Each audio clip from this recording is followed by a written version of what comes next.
Agaw buhay na pero hindi sinukuan ng nakapulot sa kanya ang isang aspin sa Leyte. Ang asong inabandona noon, pinanggigigilan na ngayon sa Spain. Nakatutok si Rafi Tima. Sa itsura pa lang ito ni Tokoy, hindi raw inakala ni Elizabeth na mabubuhay pa siya.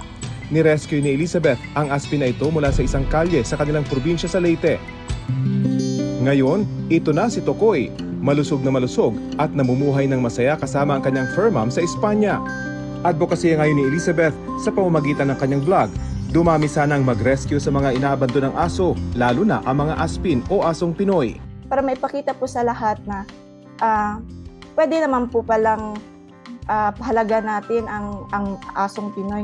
Hindi lang po yung mga may breed.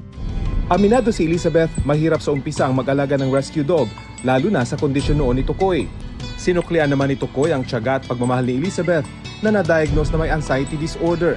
Bali siya po yung naging sandigan ko po, naging light ko po sa pag-overcome po sa anxiety ko po. Kasi iba pala kapag meron parang nagko-comfort sila sa iyo eh. Kaya nang magkaroon ng scholarship sa Espanya para mag-aral, hindi nagdalawang isip si Elizabeth na isama si Tokoy. Sa Espanya, guwapo raw ang tawag ng mga Espanyol kay Tokoy.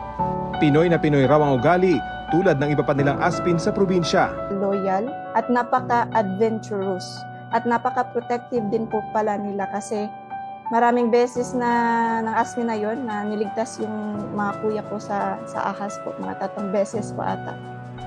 Tulad ng pagtanggap at pagmamahal na nararanasan ni Tokoy sa Espanya, sana raw ganito rin ang maranasan ng mga aspin sa Pilipinas. Bagamat hindi isang opisyal na dog breed, ang mga aspin tulad ng iba pang mga alagang hayop, nangangailangan din ng aruga at kalinga.